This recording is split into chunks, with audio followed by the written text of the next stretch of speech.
പുറനാട്ടുകര ശ്രീരാമകൃഷ്ണ ആശ്രമത്തിൽ സ്വാമിജിമാരുടെ മുറികളുള്ള കെട്ടിടത്തോട് ചേർന്നാണ് ക്യാറ്റ്സ് ക്ലോ എന്ന ചെടി പൂത്തുലഞ്ഞു നിൽക്കുന്നത്.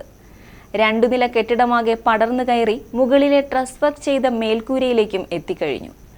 ഏകദേശം 35 അടിയോളം ഉയരത്തിൽ പടർന്ന് 60 അടിയിൽ അധികം നീളത്തിൽ മഞ്ഞപ്പൂക്കളുടെ സൗന്ദര്യവും സൗരഭ്യവും പടർത്തി നിൽക്കുകയാണ് ക്യാറ്റ്സ് ക്ലോ എന്ന അലങ്കാര ചെടി. ശ്രീരാമകൃഷ്ണ ആശ്രമം പ്രസിഡന്റായ സ്വാമി സദ്ഭവാനന്ദയാണ് 8 വർഷങ്ങൾക്ക് മുൻപ് ചെടി നട്ടത്. ശരിക്കും പറഞ്ഞാൽ ഇത് ആഫ്രിക്കൻ അമേരിക്കൻ വനാന്തരങ്ങളിലുള്ള ഒരു ക്രീപ്പർ വള്ളിച്ചെടിയാണ്. പക്ഷേ ഇന്ത്യയിൽ പല സ്ഥലങ്ങളിലും നമുക്ക് കാണാൻ സാധിക്കും.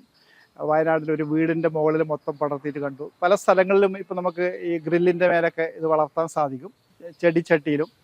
നിറയെ തേനീച്ചകളും വണ്ടുകളും തേൻ കുടിക്കാനെത്തുന്ന കാഴ്ച ഏറെ മനോഹരമാണ്. 100 കണക്കിന് തേനീച്ചകൾ എത്തുന്നുണ്ടെങ്കിലും ഇതുവരെ തേനീച്ചകൾ ആരെയും ഉപദ്രവിച്ചിട്ടില്ല. മാത്രമല്ല, വരാന്തയോട് ചേർന്ന് തൂണുകളിലും മറ്റും പറ്റിപ്പിടിച്ചു വളരുന്ന ചെടികൾക്കിടയിൽ ഇതുവരെ ഇഴജന്തുക്കൾ വന്നിട്ടില്ലെന്നും സ്വാമിജി പറയുന്നു. ഇത് പൂക്കുന്ന സമയത്ത് ധാരാളം തേനീച്ചകൾ വരും, വണ്ടുകൾ വരും, ചെറിയ പലതരത്തിലുള്ള തേനീച്ചകൾ, ചെറുതും വലുതായിട്ടൊക്കെ തേനീച്ചകൾ വരും, ശലഭങ്ങളും ചിലപ്പോൾ വരും. ഐശ്വര്യത്തിന്റെയും സമൃദ്ധിയുടെയും അടയാളമായ കണിക്കൊന്ന പൂവിന്റെ നിറമാണ് ഈ പൂക്കൾക്ക്. മുല്ലയുടെയും ചെമ്പകത്തിന്റെയും ഗന്ധത്തോട് സാദൃശ്യമുള്ള സുഗന്ധം പരിസരമാകെ പരന്നൊഴുകുന്നു. ചെടികൾക്കിടയിൽ തൊപ്പിക്കിളികൾ കൂടുകൂട്ടി മുട്ടയിടുന്നതും പതിവാണ്. പൊതുവെ പ്രകൃതിയോട് ഇണങ്ങിക്കഴിയുന്ന ആശ്രമത്തിലെ സ്വാമിജിമാരോട് സൗഹൃദത്തിലാണ് ഇവിടുത്തെ ഓരോ ജീവജാലങ്ങളും.